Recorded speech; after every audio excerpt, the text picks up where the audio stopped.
തിരുവനന്തപുരം നഗരത്തിൽ സ്ഥിതി ചെയ്യുന്ന അതിപുരാതന ക്ഷേത്രമാണ് ശ്രീകണ്ഠേശ്വരം മഹാദേവ ക്ഷേത്രം. ട്രിവാൻഡ്രം മിഷാസിലെ പുതിയൊരു വീഡിയോയിലേക്ക് എല്ലാവർക്കും സ്വാഗതം.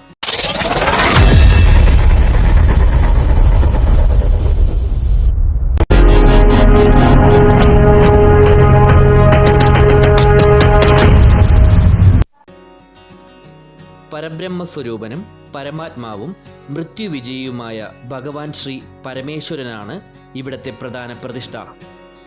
ശ്രീ പത്മനാഭസ്വാമി ക്ഷേത്രത്തിൽ നിന്ന് ഏകദേശം 1 കിലോമീറ്റർ വടക്കുമാറിയാണ് ഈ ക്ഷേത്രം സ്ഥിതി ചെയ്യുന്നത്. തിരുവനന്തപുരത്തെ പ്രധാന ശിവക്ഷേത്രമാണിത്. ഈ ക്ഷേത്രത്തിൻ്റെ മൂലസ്ഥാനമായ പഴയ ശ്രീകണ്ഠേശ്വരം ക്ഷേത്രം തിരുവനന്തപുരത്തെ SMV സ്കൂളിന് എതിർവശം സ്ഥിതി ചെയ്യുന്നു. പുരാതന കേരളത്തിലെ 108 ശിവക്ഷേത്രങ്ങളിലൊന്നായ ഈ മഹാദേവ ക്ഷേത്രം കൈതമുക്കിലാണ് സ്ഥിതി ചെയ്യുന്നത്. പാർവതിയെയും ഗംഗയെയും ഇരു പാർശ്വങ്ങളിലിരുത്തി ദർശനം നൽകുന്ന അപൂർവ സങ്കല്പത്തിലാണ് ഇവിടുത്തെ മഹാദേവ പ്രതിഷ്ഠ. മഹാദേവനെ കൂടാതെ ഉപദേവതകളായി ഗണപതി ഭഗവാൻ, അയ്യപ്പൻ, സുബ്രഹ്മണ്യസ്വാമി, ശ്രീകൃഷ്ണസ്വാമി, ഭദ്രകാളി ദേവി, ഹനുമാൻ സ്വാമി, നാഗദൈവങ്ങൾ, ഭൂതത്താൻ എന്നിവർക്കും ഇവിടെ പ്രതിഷ്ഠകളുണ്ട്.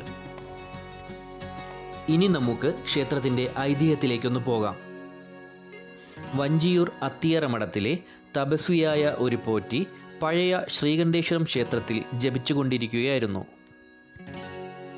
ആ സമയത്ത് ക്ഷേത്രക്കുളത്തിൽ യുവാവും തേജസ്വിയുമായ ഒരു യാദവ രാജകുമാരൻ ഒരു ശൂദ്ര തരുണിയുമായി ജലക്രീഡ ആരംഭിച്ചു.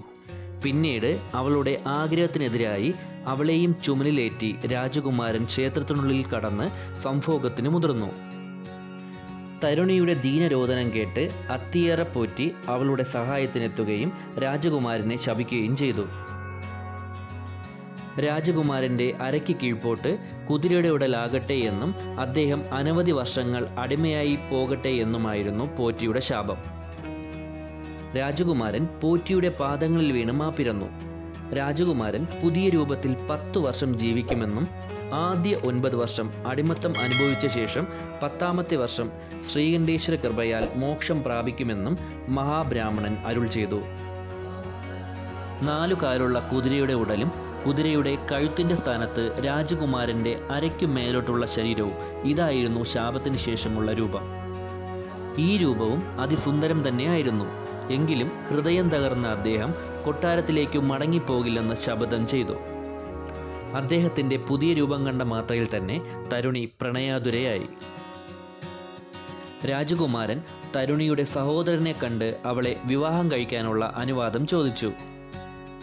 എന്നാൽ രാജകുമാരൻ തൻ്റെ അടിമയാകുമെങ്കിൽ മാത്രം വിവാഹം അനുവദിക്കാമെന്നായി സഹോദരൻ. രാജകുമാരൻ അത് സമ്മതിച്ചു. വിവാഹം നടന്നു. അതോടെ അവളുടെയും അവളുടെ സഹോദരൻ്റെയും പൂർണ്ണ നിയന്ത്രണത്തിലായി രാജകുമാരൻ. അടിമയായ രാജകുമാരനെ നിരന്തരം ദ്രോഹിക്കുന്നതിൽ ആനന്ദം കണ്ടെത്തിയിരുന്നു അദ്ദേഹത്തിൻ്റെ യജമാനൻ. ജീവിതത്തിൽ കൂടുതൽ കൂടുതൽ വിരക്തനായി തീർന്ന രാജകുമാരൻ ശിവഭക്തിയാൽ ദുഃഖങ്ങൾ മറന്നു. ഒടുവിൽ 10ാം ആണ്ടായപ്പോൾ യജമാനന് മനംമാറ്റം ഉണ്ടാവുകയും രാജകുമാരനെ ദാസ്യത്തിൽ നിന്ന് മോചിപ്പിക്കുകയും ചെയ്തു. രാജകുമാരൻ അത്തിയറ പോറ്റിയെ കണ്ടെത്തി അനുഗ്രഹം വാങ്ങി. അത്തിയറ പോറ്റി രാജകുമാരനെ ശിഷ്യനായി സ്വീകരിച്ചു.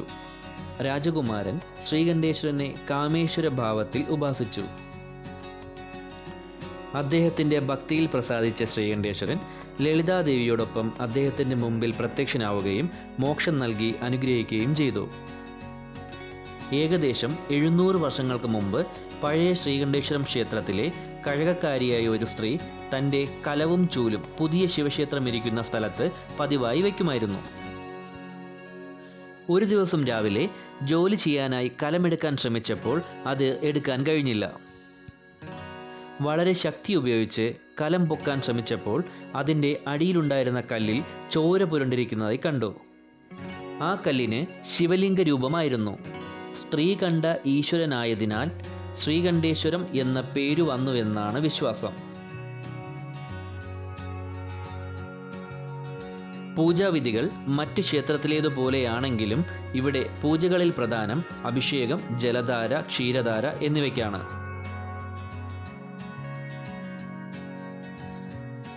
ശിവരാത്രി പുലർച്ചെ മുതൽ പിറ്റേന്ന് സൂര്യോദയം വരെയാണ് നെയ്യ് കൊണ്ട് ധാര നടത്തുന്നത്. ഈ ക്ഷേത്രത്തിലെ മറ്റൊരു പ്രത്യേകത, എല്ലാ ക്ഷേത്രങ്ങളിലും ഉത്സവത്തിന് 6 ദിവസം മുൻപ് ചെയ്യാറുള്ള ക്രിയകൾ ഇവിടെ ശിവരാത്രി ദിവസമാണ് ചെയ്യാറുള്ളത്.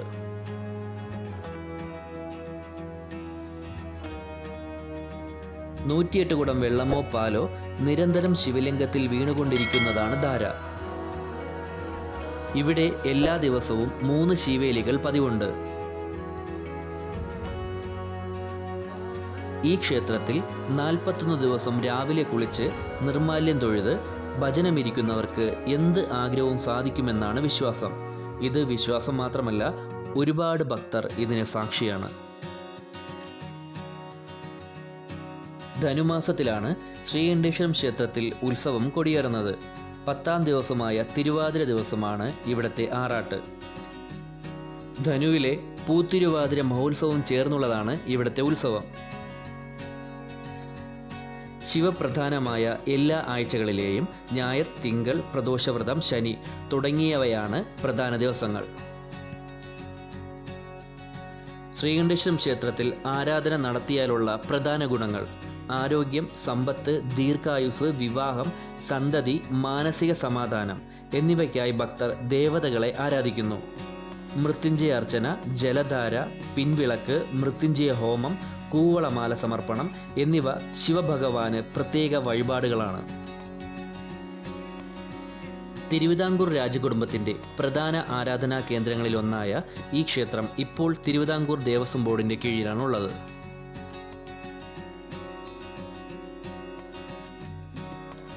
ജീവിതത്തിൽ ഒരിക്കലെങ്കിലും ശ്രീകണ്ഠേശ്വര ഭഗവാനെ കണ്ട് തൊഴാൻ ഭാഗ്യം കിട്ടിയാൽ അത് നിങ്ങളുടെ ജീവിതത്തിൽ കിട്ടാവുന്നതിൽ വെച്ച് ഏറ്റവും വലിയ ഭാഗ്യം തന്നെയായിരിക്കും.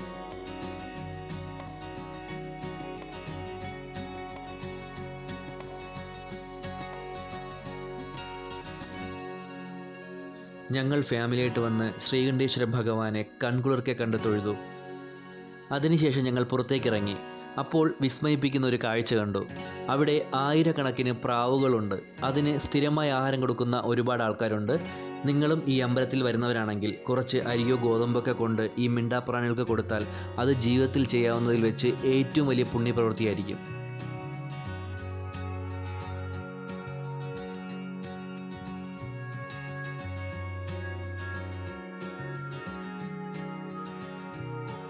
വീഡിയോ ഇഷ്ടപ്പെട്ടാൽ ലൈക്ക് ചെയ്യാൻ മറക്കരുത്. പിന്നെ മാക്സിമം ആൾക്കാർക്ക് ഈ വീഡിയോ ഒന്ന് ഷെയർ ചെയ്യുക. ഇതുപോലെ നല്ല നല്ല വീഡിയോസിനായി എൻ്റെ ചാനലിലൂടെ ഒന്ന് സബ്സ്ക്രൈബ് ചെയ്യണേ. പുതിയൊരു വീഡിയോയും പുതിയൊരു സ്പോട്ടുമായി കാണും വരെ ട്രിവാൻഡ്രം രമേശ സൈനിങ് ഓഫ്.